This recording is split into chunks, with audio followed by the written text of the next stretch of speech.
Hello, I'm Sarah from South London Sling Library, and today I'd like to talk to you about using the Infantino Flip baby carrier. I see this one a lot at sling support sessions. People come along with a carrier they've either picked up secondhand or they've been given by a friend, and it's not a bad carrier if you know how to use it. It will certainly get you through the first few months, and then if you're enjoying carrying your baby, you like the closeness, the convenience of it, then there are absolutely other carriers that you can move on to. I picked this one up on eBay for about £5, I think. So yeah, it's a really good way of kind of getting a feel for baby wearing without spending a fortune. So yeah, really budget friendly way to start out on your baby wearing journey. So the Infantino Flip.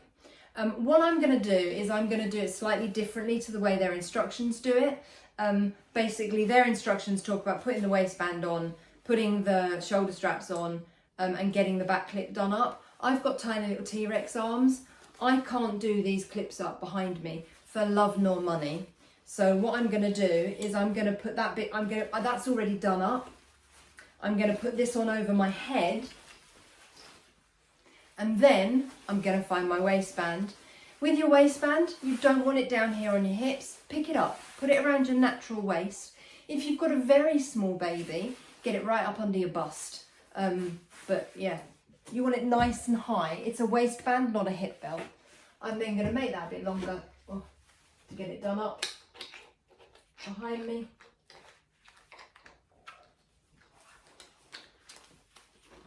I'm having one of those days where I'm all thumbs today. And then to tighten, hold that strap, and I'm just going to pull out to the side to snug it up. You don't need it to be corset tight. You just want it not to move around while you're carrying your baby. You still want to be able to eat and breathe, but you just want that to be nice and secure while you're carrying your baby. The other thing you want to do, if your carrier is undone like mine is, down here at the front, you've got these kind of flappy bits. You don't want them buttoned to the waistband at this stage to carry a newborn. So you want them unbuttoned from the waistband. Just bring them together in front of the carrier, and they will just popper together like that. Yeah, so that kind of just keeps them together and out of the way. And then I'm going to unclip my carrier. It's got 4 buckles, 2 on each side. It's very stiff, mine. There we go. And that one there. To allow that section of the baby carrier just to flop down in front of me.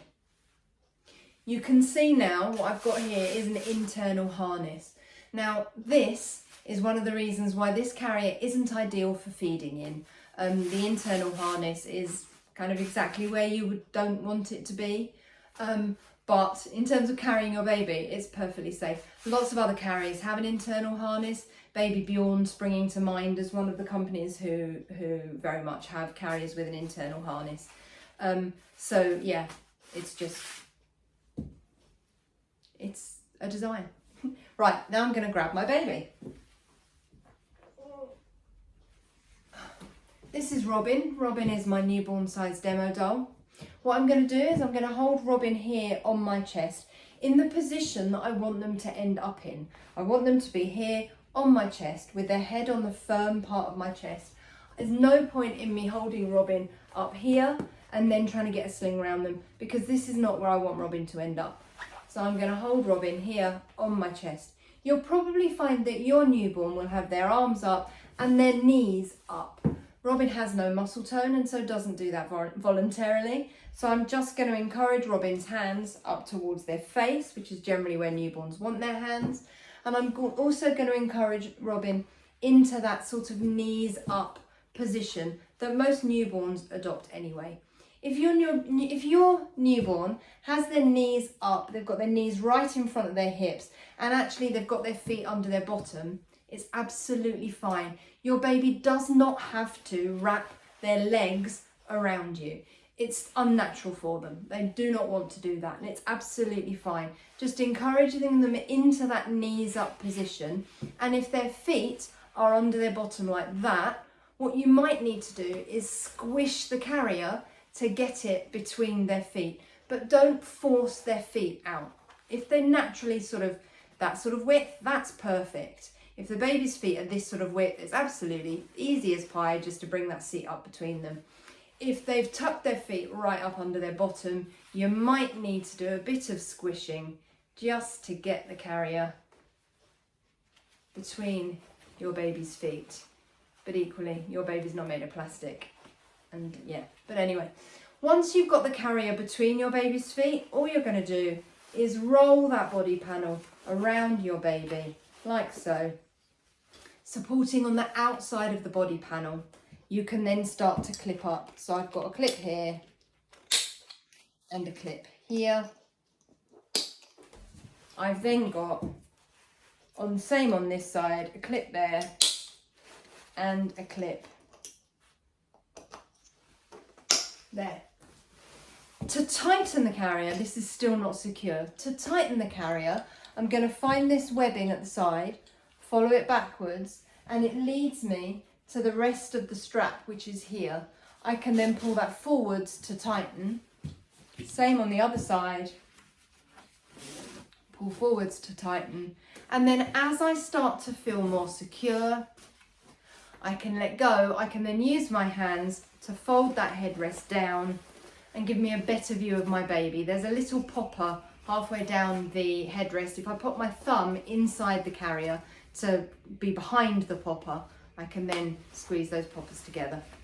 There you go, that's perfect. I don't want that carrier to come any higher than the nape of my baby's neck, because that allows my baby the freedom to be able to move their head and change the direction that they're facing in if they want to. If I feel like this needs to be a bit close, the top edge of the carrier needs to be held a bit more closely, at the top of the buckle here, you can pull towards you, there you go, to tighten that. It's not the easiest angle, but it does go with a bit of, there it is, with a bit of persuasion, it does go. And that's held my baby nicely into me. Again, they've got their hands up near their face here, and your baby will have more muscle tone than mine and may still have their knees up. If your baby's been cross when you've been putting them in the carrier, babies don't, especially newborns, don't like transitions. They don't like it when things change. So as you start to put them in the carrier, they may object, and it's 100% normal. Get them in, get them secure, and get moving. And then once they've settled, once they've relaxed into the carrier, you can then put your hands inside the sling. You want your fingers behind your baby's bottom and your thumbs in front of their hips, and just tip their bottom in towards you. So that way. What that does is tucks their bottom under, and in a real baby, not so much with the demo dolls, but in a real baby, that picks their knees up, and you then get that much better seated position. The demo dolls are just spaghetti limbed and just sort of starfish. In terms of safety, you've got exactly the same safety guidelines in this as you've got in every other sling or baby carrier. So the word to remember is tick. So you want to be able to tick all of your safety boxes. The T stands for tight. Your baby should be as tightly held against you as if you're holding them in your arms. You want to be able to put your hand on the back of their head, do a little dip forward, and not feel their body weight pull away from you. The I stands for in view. You want to be able to look down and see your baby's face without having to move any straps or open any fabric. The C stands for close enough to kiss. Now, honestly, this is about soft chest or breast tissue. If you don't have breasts or soft chest tissue, and you find your baby sits a little bit lower on your body, do not stress if they are just out of kissing range. As long as you are happy that their airways are open, it's absolutely fine if they're just out of kissing range. Excuse me. If you do have soft chest tissue, you need the baby to be on the firm part of your chest above those squishy sections, so that they're not going to snuggle in and obstruct their own airway. The K stands for keeping the baby's chin off the baby's chest. The easiest way to know that the baby's chin is off their chest, when you do the ugly double chin manoeuvre, you should be able to see the tip of your baby's nose. As long as you can see their nose and everything above, then their chin is off their chest. If they tuck their chin down onto their chest, their nose points at the floor and all you're going to see is the top of their head. So chin off the chest. The S stands for supported spine, and I can tell that my baby is fully supported because if I pop a hand on the baby's back and lightly press, there's no extra space in the sling. I've not left any space that my baby could slump into, put their chin on their chest and close their airway. To take the baby out of the sling, all I'm going to do is support the baby's weight. I'm going to unclip at this side, unclip at the top. It really doesn't matter which order you do these buckles in. Just remember that you've got 4 of them. Swap hands. Do one up here. Can I get there? I'm going to do that with that hand. It's just easier for me. And that one. There you go. And then you can put a hand between the body panel and the baby. Hold the baby. Drop the body panel. And you can lift your baby clear.